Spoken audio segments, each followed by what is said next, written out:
Hello class, कैसे हैं आप। उम्मीद है आप सभी अच्छे होंगे और स्वस्थ होंगे। आज हम एक नए टॉपिक की शुरुआत करेंगे जिसका नाम है जस्टिस। जस्टिस यानी न्याय।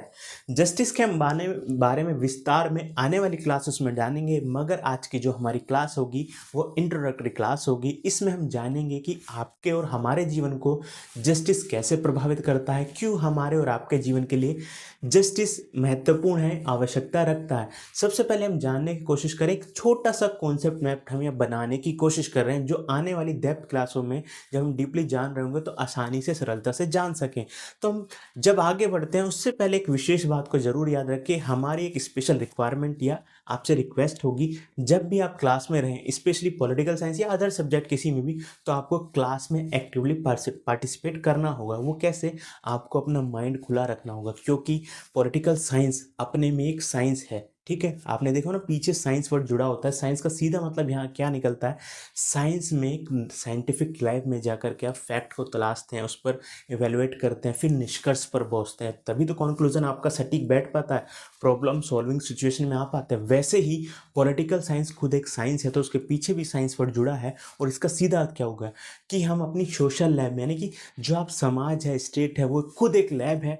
उसमें आने वाली जो समस्या है, जिस समस्याओं का हम सामना कर रहे हैं, उसको निष्कर्ष निकालने के लिए आपको अपने वर्तमान, ये जिस जीवन में आप जी रहे हैं, जिस समाज में आप रह रहे हैं, जिस व्यवस्था में आप रह रहे हैं, जिस सिस्टम से आप जुड़े हैं, उसमें ही उस चीज़ों को ध्यान से समझना होगा। तो चलिए हम जस्टिस को भी उस सोशल लैब के तरीके से समझने का प्रयास करेंगे।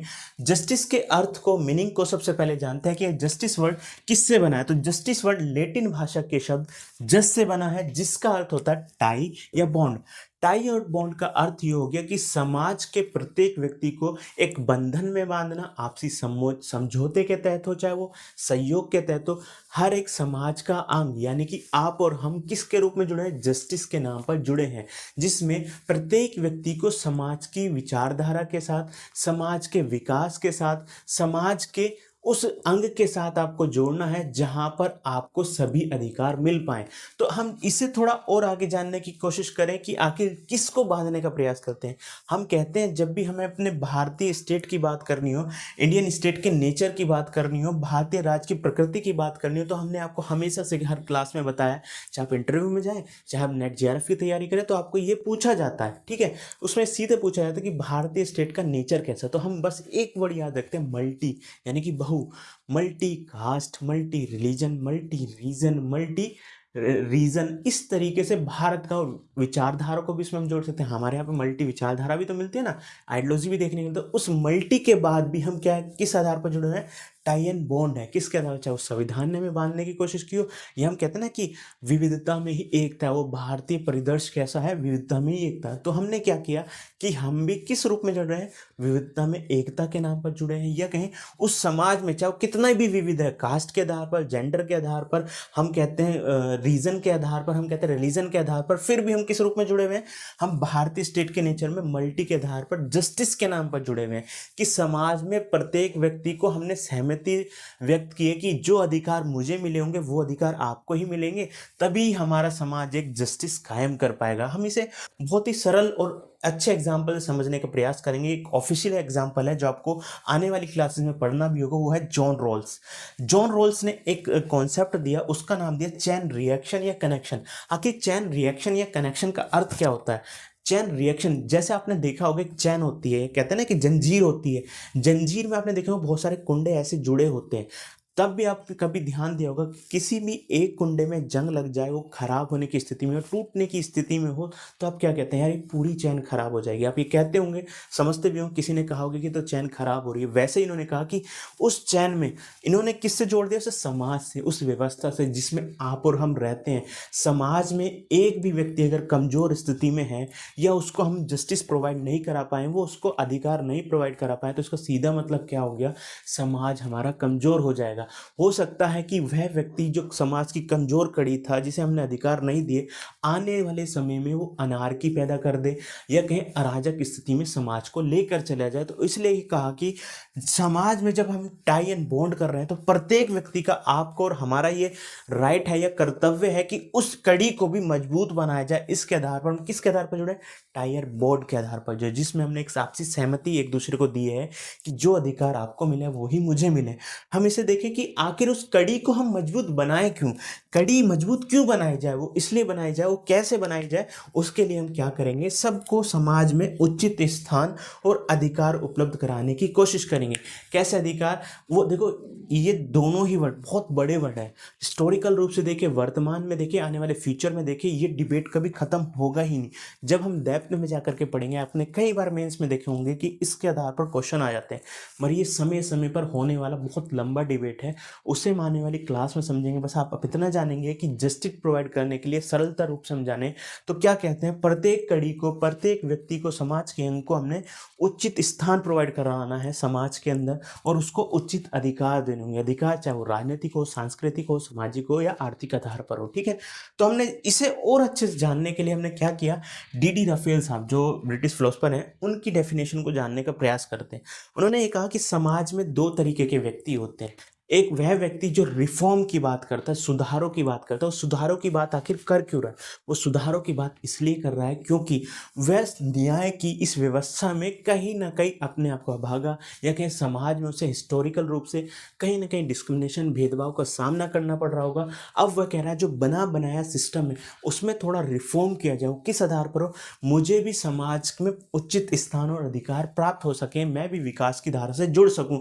और दूसरा, ये व्यक्ति हमेशा जो रिफॉर्म की बात करेगा वो कैसी स्थिति में होगा, खुशहाल की स्थिति में हो। खुशहाल कैसे, वो उसके चेहरे पर मुस्कान होगी क्योंकि वो आने वाले समय में उसे कुछ राइट्स मिलने जा रहे होंगे, इसलिए वो रिफॉर्म की बात कर रहा होगा। दूसरा व्यक्ति क्या होगा, जो बनी बनाई व्यवस्था से संतुष्ट नजर आता है, खुशहाल नजर आता है, या उसी व्यवस्था को ऐसे ही एज इट इज बनाए रखना चाहता है क्योंकि उस व्यवस्था में वो संतुष्टि पाता है, सेटिस्फाई पाता है, उसे उचित स्थान और अधिकार मिले हुए हैं। वो हमेशा से रिफॉर्मर की स्थिति को क्या कहेगा, जो चेंजेस लाना चाहते हैं उसे क्वेश्चनेबल सिचुएशन से देखेगा, संदेह की दृष्टि से देखेगा, डाउटफुल नेचर से देखेगा कि नहीं, रिफॉर्म नहीं किया जाना चाहिए। तो हम देखें इतिहास में, चाहे हम भारतीय इतिहास को देखें या हम कॉन्स्टिट्यूशन बनाने वाली जब कमेटी थी तब देखें, असेंबली को देखें, तो क्या हुआ, यही दो तरीके की व्यवस्था थी। जैसे कास्ट सिस्टम को हमने क्या किया, उसके आधार पर हमने आरक्षण का प्रावधान किया। रिफॉर्मर थे कौन, जो मुस्कुरा रहे हैं, वो क्या कर रहे हैं कि रिफॉर्म की बात करें। दूसरे उस व्यवस्था को एज इट इज बनाए रखना चाहते हैं, तो हमेशा से सुधारक की स्थिति को क्या कहते हैं, क्वेश्चनेबल तरीके से देखने की कोशिश करते हैं। तो इसी आधार पर पता चला कि समाज में दो तरीके के ग्रुप्स कहें या दो तरीके के व्यक्ति कहें या दो तरीके के अंग कहें, जो एक रिफॉर्मर होगा, एक बनी बनाई व्यवस्था से खुश होगा। इसका एक सटीक एग्जाम्पल और देख लेते हैं। हाल ही में आपने देखा संविधान संशोधन, कॉन्स्टिट्यूशन अमेंडमेंट 106, उसके अंदर आपने क्या पाया कि महिला जो समय से ही, लंबे समय, लगभग हम ऑफिशियली रूप से देखें तो 1996 से ये प्रयास कर रही थी हमारी संसद के अंदर, हमारी विधानसभाओं के अंदर, हमें क्या आरक्षण प्रोवाइड किया जाए। कितना, हम जब देश की जनसंख्या में लगभग 50% हिस्सेदारी रखते हैं, हमारी समस्या अलग है, हमारी सिचुएशन अलग है, हमारी कंडीशन अलग है, उसके आधार पर हम ही अपनी चीज़ों को अच्छे से जानते हैं, तो हमारी संसद के अंदर, विधानसभाओं के अंदर भी हमें रिप्रेजेंटेशन मिले। किस आधार पर, लगभग 1/3 सीटें हमारे लिए रिजर्व कर दी जाए, 33% सीटें रिजर्व कर दी जाए। तो वैसे ही संविधान संशोधन 106 में क्या कर दिया गया, हमारी विधानसभाओं में, हमारी लोकसभाओं में 33% सीटें रिजर्व कर दी गई महिलाओं के लिए। तो इसका मतलब क्या हो गया, एक रिफॉर्मर की स्थिति में कौन थी, महिला। दूसरा, वही जो हम थे, आप थे, पुरुष समाज था, वो क्या कहता है, इस सिचुएशन को, सुधारक की सिचुएशन को क्वेश्चनेबल तरीके से, संदेह तरीके से देखता, क्योंकि वह उस सिस्टम में ही संतुष्टि पाता था। इसलिए आपने देखा ये बिल इतने लंबे से, लगभग 25-30 सालों का इतिहास अपने आप में रखता है। तो इसमें आपने देखने की कोशिश की कि दो व्यक्ति एक सुधारक की स्थिति में होगा। जब भी हम जस्टिस की बात करेंगे, आगे भी जितनी भी थ्योरी बताएंगे, जॉन रॉल्स, अमर्त्य सेन, ये जितनी भी हम स्टोरी बताने का, नॉजिक की बात करेंगे, तो सब यही दो कंडीशन पे आके आप खत्म हो जाती है। ठीक है, अब हम बात करें कि इसे लाने का कारण क्या था, कि हम इस बिल को देखें कि लाने का कारण क्या था। तो देखो, हर एक चीज का जब भी हम बात करते हैं उसे हम समझने का प्रयास करते हैं बेन और पीटर्स की डेफिनेशन के थ्रू। इन्होंने क्या कहा कि जब भी एक सिस्टम होता है उसे बदलने का एक वाजिब कारण हो, उचित कारण तलाशा जाए। अगर आपके पास उचित कारण नहीं है, अगर आपको लगता है वही संतुष्टि प्रदान करती है पूरे समाज को, तब तक उसमें किसी तरीके का रिफॉर्म ना किया जाए। अगर आपको लगे कि उचित कारण आपके पास है, तब तक क्या करें, सबके साथ व्यवहार, समान व्यवहार किया जाए। अगर उचित कारण आपने तलाश लिया कि समाज में हमारे साथ भेदभाव हो रहा है, जस्टिस हमें नहीं मिल रहा है, तो उसमें रिफॉर्म किया जाए। जैसे महिलाओं को लगा कि अब हम देश की जनसंख्या में लगभग 50% हिस्सेदारी रखते हैं, हमारी समस्या अलग है, उसी के आधार पर हमें इस सिस्टम में, बनी बनाई सिस्टम में थोड़ा सा रिफॉर्म करने की जरूरत है। और रिफॉर्म के रूप में आपको कॉन्स्टिट्यूशन अमेंडमेंट देखने के लिए मिलता है। अब वैसे ही जैसे आपने इतनी डेफिनेशंस देख ली जस्टिस की, थोड़ी सी हमने बहुत लेंथी नहीं बताया, बहुत शॉर्ट तरीके से बताने की कोशिश की। आगे डीप डेप्थ में जब पढ़ेंगे, जब आपको बताएंगे, अब आपको थोड़ा सा ना एक प्रॉब्लम सॉल्विंग स्टेज में आना होगा। क्योंकि जितने भी थ्योरिस्ट थे, आप ये मान करके चलें कि आप एक खुद थ्योरिस्ट हैं, जस्टिस की थ्योरी क्रिएट करने की कोशिश करें कि समाज में न्याय व्यवस्था कैसे कायम हो। उसके लिए आपने समाज से समस्या उठाई कि जस्टिस कैसे लाया जाए, उस प्रॉब्लम सॉल्विंग स्टेज में आपको ले जाएंगे। और उसके लिए हमने क्या कहा है, 3 सिचुएशंस को या कंडीशंस को रखा है। इसके आधार पर एक तरीके से आपका होमवर्क भी होगा, या ये भी होगा कि आप एक्टिवली कैसे पार्टिसिपेट क्लास में कर रहे हैं। तो हमने आपको 3 सिचुएशन दी। देखो, ये ध्यान रखें, इसके अलावा भी कई सिचुएशंस हो सकते हैं, हमने 3 को कंसिडर किया है। साथ ही साथ जितने भी आपके जो थ्योरिस्ट हैं, जिन्होंने जस्टिस का देने के प्रयास किया, उनके सामने भी इस तरह की कंडीशंस होती हैं। फिर वो अपनी हाइपोथेसिस क्रिएट करते हैं, परिकल्पना क्रिएट करते हैं, उसके आधार पर समाधान या निष्कर्ष पर पहुंचने की कोशिश करते हैं। अब आपके सामने जस्टिस समाज में लाना है। कुछ संसाधन किसी को कम मिले हैं, किसी को ज़्यादा मिले हैं। जस्टिस की विचारधारा में हम क्या कहते हैं, उचित स्थान और अधिकार सबको दिलाना। तो 3 तरह की सिचुएशन, एक कंडीशन आपके सामने रखी है। पहली कंडीशन है इक्वल ट्रीटमेंट फॉर इक्वल, यानी कि समानता के लिए समान व्यवहार या बर्ताव आपको सभी व्यक्ति से करना हो, चाहे आप हो चाहे हम हो। देखो, हम पूरी तरीके से, क्या आपके सामने एक सवाल रखता हूँ, क्या पूरी तरीके से सभी से समान रूप से व्यवहार कर सकते हैं? क्या सबको इक्वल मान सकते हैं, सबके साथ इक्वल ट्रीटमेंट कर सकते हैं? क्या ये कारण नहीं हो सकता कि समाज में किसी के साथ हो सकता है हिस्टोरिकल रूप से किसी न किसी रूप से भेदभाव किया गया हो, जिसका एक कारण आपने ये अमेंडमेंट देखा?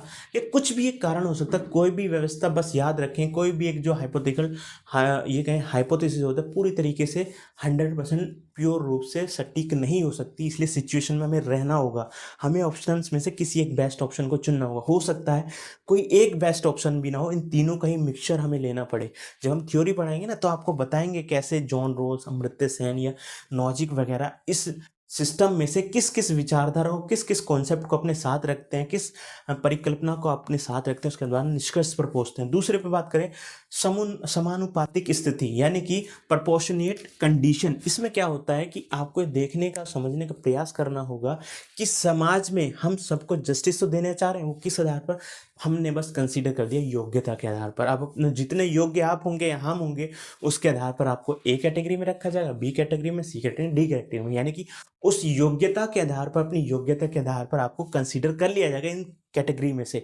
अब हमने यहाँ पर प्योर रूप से जस्टिस का दे, मगर यहाँ पे भी एक सिचुएशन नहीं आई, क्या हम प्योर तरीके से देखें, क्या हो सकता है आपने ही किसी के साथ डिस्क्रिमिनेशन किया हो, या उसको अधिकार से वंचित कर दिया हो, उचित स्थान देने से वंचित किया गया हो, और सबको एक दौड़ में, ये कहते हैं ना कि रेस लगाई जाए, सबको समान रूप से रेस लगा दी जाए, जो योग्य होगा जीत जाए। कैसा संभव है?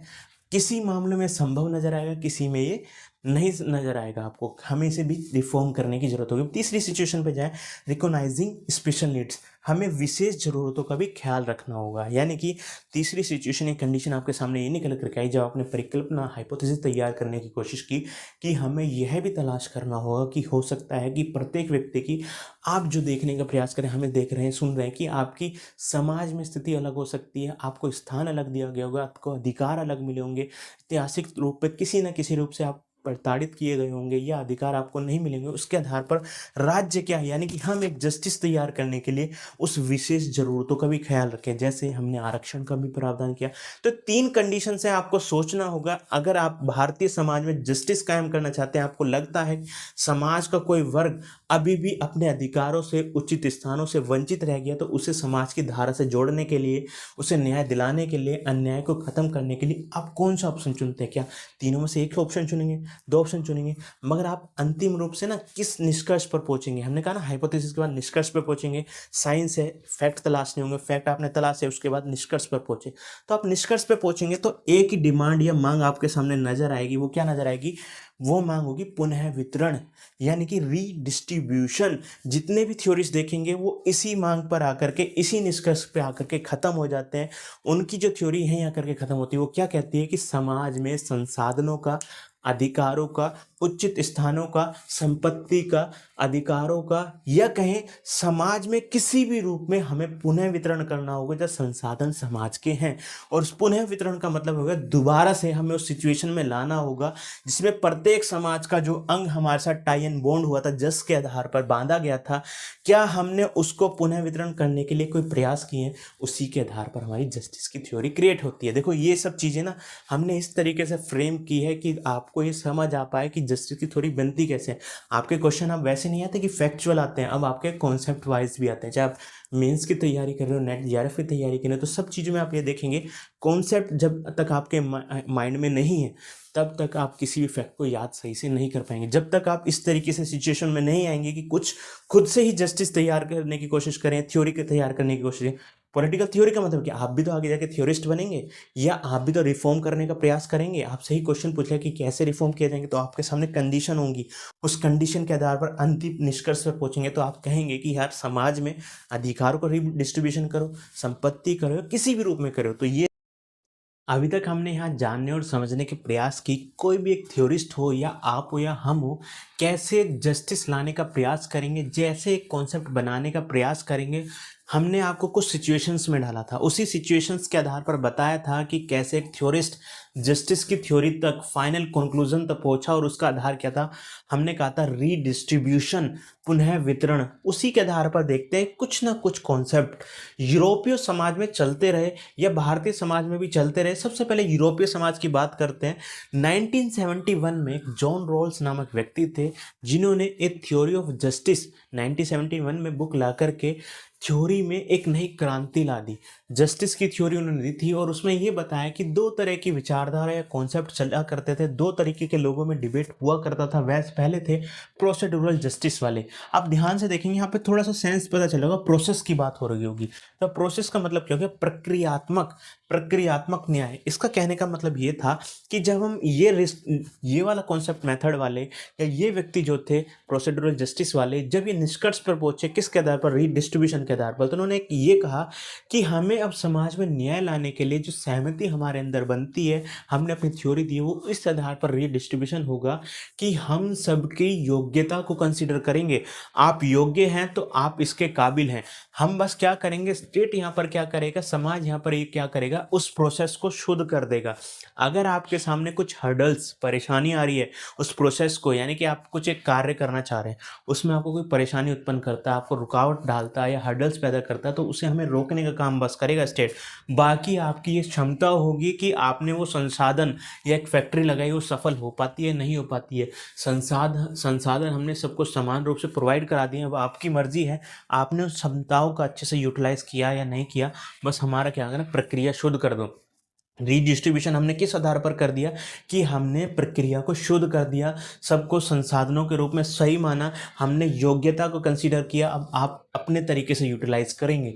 दूसरा था, इसके ही अगेंस्ट में आता सब्सटेंटिव जस्टिस वाले, ठीक है, इसे हिंदी में बोलते हैं तात्विक न्याय वाले। इनका यह मानना था कि आप जब देखेंगे, आपने प्रक्रिया तो शुद्ध कर दी, ठीक है, प्रक्रिया में हर्डल्स को तो हटा दिया, जब आउटकम पे पहुंचेंगे ना तो आपको कुछ ना कुछ नेगेटिव चीजें या बहुत सारी नेगेटिव चीजें, नकारात्मक चीजें देखने को मिलेगी कि जो अमीर पहले से था, यानी जिसके पास संसाधन ज़्यादा थे पहले से, ऐतिहासिक रूप से उचित स्थान पहले से ज़्यादा थे, समाज में कहीं ना कहीं बलशाली स्थिति में था, योग्यशाली स्थिति में था, संसाधनों की प्रोवाइड उस पर ज़्यादा थे, तो इसमें क्या हुआ कि वह और अच्छी कंडीशंस में पहुंच गया। और दूसरा व्यक्ति जो था, जिसने आपने सबको इक्वल मान करके ये कह दिया था कि हम प्रोसेस को शुद्ध कर दे रहे हैं, सही कर रहे हैं, कोई हर्डल से वो हटा देंगे, कहा था कि योग्यता आप में होगी तो आप कर लेंगे। पर आप कितनी भी योग्यता रखें, अगर आपको किसी ना किसी रूप में, जैसे आप आपके एक परिवार में देखते हैं कि ये कहते हैं ना कि भारत में कि सबसे पहले गरीबों की हेल्प करनी होगी, या किसी को आरक्षण के रूप में, किसी को सब्सिडी के रूप में, किसानों को, तभी तो वो आगे बढ़ पाएंगे, तभी तो कम्पीट कर पाएंगे अमेरिका के किसानों से या किसी के किसानों। तो हमने क्या किया कि हमने आउटकम देखे कि नील आ रहा था, जो पहले से गरीब था वो और गरीब बनता जा रहा था, जो अमीर था वो और अमीर बन जाता। इन्होंने कहा कि आउटकम पर फोकस करो, और आउटकम में रूप में ना, जब आप न्याय का समझौता करें, टाई एंड बॉन्ड करें, समाज को बांधे, वो किस आधार पर बांधे, उसका आधार होना चाहिए आवश्यकताओं पर ध्यान दे, व्यक्ति की नीड्स पर ध्यान दे, जिसको ज़्यादा जरूरत है उसको ज़्यादा संसाधन दिया जाए, उसको थोड़े ज़्यादा अधिकार दिए जाए, या उसे समाज का थोड़ा सा हित ज़्यादा दिया जाए। क्यों, किस आधार पर दिया जाए, क्योंकि उसकी आवश्यकता ज़्यादा है, ऐतिहासिक रूप पे उसके साथ डिस्क्रिमिनेशन, भेदभाव हुआ है, तो उसे अभी हमें थोड़े से स्पेशल प्रिविलेज देने की ज़रूरत है, स्पेशल संसाधन देने की ज़रूरत है, स्पेशल ट्रीटमेंट देने की ज़रूरत है, तभी हम समाज में जस्टिस कायम कर पाएंगे। तो ये दोनों विचारधारा को आपने देखा, दोनों के बीच क्लैशेस को देखा, दोनों के दृष्टिकोण को देखा। उसके बाद 1971 में एक नया कॉन्सेप्ट लेकर के आए, कौन, जॉन रॉल्स। इन दोनों को ही मिक्स ला करके, इन दोनों को ही जोड़ करके, क्योंकि इन दोनों में भी आपसी सहमति नहीं बन रही थी, कहीं ना कहीं दोनों में ही नेगेटिव चीजें निकल करके आ रही थी, नेगेटिव आउटकम निकल करके आ रहे थे। तो इन्होंने 1971 में जॉन रॉल्स ने प्योर प्रोसीड्यूरल जस्टिस, यानी कि शुद्ध प्रक्रियात्मक न्याय लाने का काम किया। इसमें क्या किया कि आपको और हमारे बीच बॉन्ड होना है जस के आधार पर, या कहीं टाई बांधना है, समाज को एक बांध करके रखना है, आपसी सहमति बनानी है। तो उनके लिए उन्होंने एक बहुत, जैसे हमने देखा ना, 2-3 सिचुएशन आपके सामने थी, अभी थोड़ी देर पहले बताया था कि 3 स्टेजेस हैं, सिचुएशंस है, उसमें से किसी एक को कंसीडर करके आपको जस्टिस की थ्योरी क्रिएट करनी है, कॉन्सेप्ट क्रिएट करना है। तो जॉन रॉल्स के सामने बहुत सारी कंडीशंस थी। उन्होंने क्या किया, उनके सामने जो समाधान निकल करके आया कि मैं यार प्योर प्रोसीड्यूरल जस्टिस दे रहा हूँ, उसके लिए रीडिस्ट्रीब्यूशन संसाधनों का समाज में कैसे कह रहा हूँ, समाज में व्यक्तियों को सहमति कैसे लेकर के आऊँ। तो उन्होंने कहा सबसे पहले आपको ना काल्पनिक स्थिति में जाना हो, जो पहले ना हुई है ना आने वाले समय में होगी, यानी कि ये घटना पहले कभी नहीं घटी, बस आपको थोड़ी देर के लिए आप भूल जाएं कि आप बहुत समाज के उच्च वर्ग से हैं, आपके पास संसाधन ज़्यादा है, क्या आपके सबल व्यक्ति हैं, दूसरे व्यक्ति कमजोर है, आप इन सब चीज़ों को भूल जाएं, कैसे भेदभाव किया जाता है एक दूसरे से, उन सब चीज़ों को भूल जाएं, बस एक आप काल्पनिक स्थिति में पहुंच जाए। आपके पास रैशनल तार्किकता कम है, अभी बस इतना जानते हैं कि पेट दिया तो उसे भरने के लिए कुछ ना कुछ हमें अन्न चाहिए होगा, पैसे चाहिए होंगे, अब सारी चीज़ भूल जाए, बस कि पेट पालन के लिए हमें कुछ ना कुछ करना हो। इसके लिए काल्पनिक अवस्था में हमने ये कंसीडर कर लिया कि न्यूनतम स्थिति में रहने वाला व्यक्ति भी, जो सबसे पिछड़ाव की स्थिति में रहने वाला व्यक्ति हमारे समाज में, सिस्टम में, उसको भी एक अच्छी स्थिति में कैसे पहुंचाया जाए, इसके लिए हम कुछ नियम बना लें। जो आज अमीर व्यक्ति है कि हो सकता है कल वो गरीब हो जाए, जो आज गरीब व्यक्ति है कि हो सकता है उसको तो पॉजिटिव स्थिति में पहले से ही लाना है। तो हमें इस तरीके से नियम क्रिएट करने होंगे कि जहाँ पर मिनिमम स्थिति में रहने वाला, न्यूनतम स्थिति में रहने वाला भी वहाँ पर उस व्यवस्था से संतुष्टि पा सके। इसी के आधार पर उन्होंने अपनी जस्टिस की थ्योरी क्रिएट की। अभी डीपली नहीं जा रहे, बस ये एक काल्पनिक स्थिति में अज्ञान के पर्दे के पीछे आपको लेकर जाता है, जहां पर बस रैशनल आपका तार्किकता इतनी है कि आपको बस इतना मिनिमम चीजें पता है कि हमारे भरण पोषण के लिए हमें अन्न चाहिए होता है, कुछ पैसे चाहिए होते हैं जीवनचर्या के लिए, ठीक है। तो वैसे ही इनकी थ्योरी का भी कुछ ना कुछ इंडियन रिएक्शन आया, भारतीय प्रकृति प्रक्रिया भी देखने के लिए मिली, प्रतिक्रिया भी देखने के लिए मिली, जो 2009 में देखने के लिए मिली। किसके द्वारा? भारत में जो नोबेल प्राइज विजेता थे अमर्त्य सेन के द्वारा। अमर्त्य सेन ने क्या है, अपनी एक थ्योरी दी। उस थ्योरी में यह कहें, देखो इस बुक का मैंने रिव्यू किया, वो इसकी आलोचना नहीं करते हैं बल्कि सुधार की बात करते हैं, आलोचना रूप में नहीं देखते हैं जॉन रॉल्स को, उसको सुधार की। इनकी बुक थी, पूरा रिव्यू के आधार पर ही निकल करके आया जब बुक रिव्यू की, तो वो 2 चीज़ों की बात करते हैं।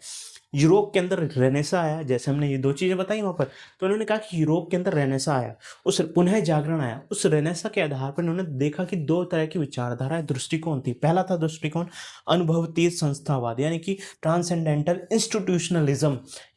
इसके जो इन्होंने सिद्धांतकारी या थ्योरिस्ट या फिलोसफर रखे, उसके अंदर कैटेगरी में रखे हॉब्स, लोक, रूसो, कांट, रॉल्स।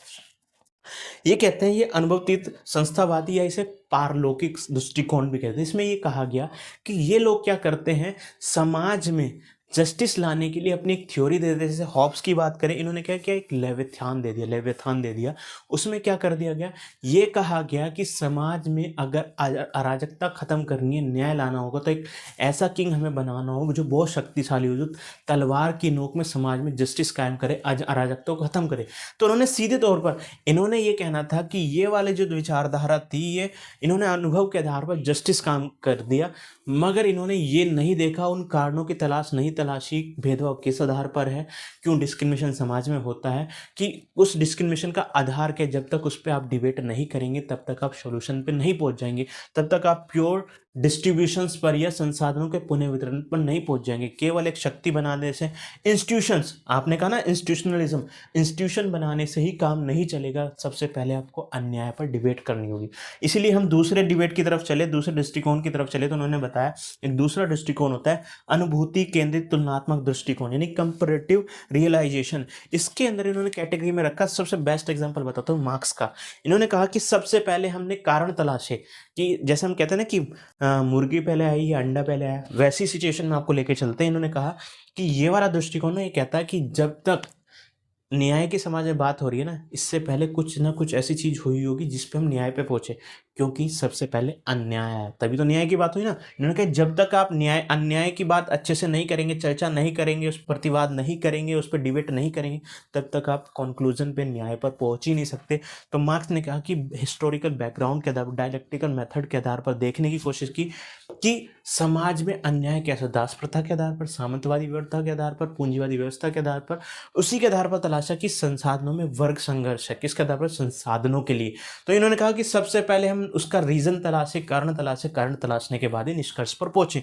तो ये दोनों विचारधारा कहें या दृष्टिकोण कहें, हमें अमर्त्य सेन ने बताने की कोशिश की। उसी आधार पर इन्होंने कहा क्या भारतीय समाज में जस्टिस की कभी बात नहीं हुई, न्याय की कभी बात नहीं हुई भारतीय समाज में। तो भारतीय समाज का दृष्टिकोण कैसे चलता है, प्राचीन समय से चलता रहा है, वो था नीति और न्याय। नीति के अंदर वो रखते हैं कौटिल्य को।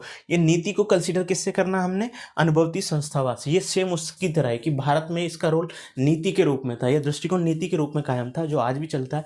इन्होंने भी क्या किया, कौटिल्य ने समाज में न्याय कायम करने के लिए क्या कर दिया, इंस्टीट्यूशंस को जन्म दे दिया, संस्थाओं को जन्म दे दिया कि इन संस्थाओं के आधार पर ही हम समाज में न्याय लाने का प्रयास करेंगे। फिर न्याय वाला कॉन्सेप्ट इन्होंने कहा कि आपने अशोक का नाम जरूर सुना होगा, अशोक की धम्म नीति के बारे में जरूर सुना होगा। उनके सामने उन्होंने कलिंग युद्ध किया, अपने भाइयों को भी बहुत मारा, उन्हें मौत के घाट उतार दिया। कलिंग युग में इतने सारे लोग मारे गए, एशिया का बड़ा युद्ध में से उसमें शामिल किया जाता है। तो उनके बाद जब उन्होंने खुद से ही अन्याय समाज में कर दिया, समाज में अन्याय होता हुआ देखा, उसके बाद वो न्याय की बात करने लगे, क्योंकि उन्होंने खुद देखा पहले कि अन्याय के कारण क्या थे, अन्याय के वाजिब कारण क्या थे। क्योंकि हमने कहा ना कि मुर्गी पहले आई अंडा, तो उसी तरीके से उन्होंने कहा कि पहले समाज में अन्याय आता है तभी न्याय की बात हम कर सकते हैं। उन्होंने पहले अन्याय पर ध्यान से देखा, उसी के आधार पर क्या करें, न्याय की बात की। तो हमने देखा कि भारतीय समाज में कैसे प्रतिक्रिया हुई, और उससे साथ ही साथ हमने देखा कि भारतीय समाज में कुछ ना कुछ चर्चा या न्याय को लेकर के होती रही है। उसी के आधार पर इन्होंने जॉन रॉल्स के प्रतिवाद के रूप में, प्रतिक्रिया के रूप में अपना दृष्टिकोण पेश किया, वो था सामर्थ्य। हम कहते हैं ना कि आपके अंदर इतनी कैपेबिलिटी लानी है कि आप खुद से ही कुछ चीज़ों को प्राप्त करते हैं, सामर्थ्य मापदंड।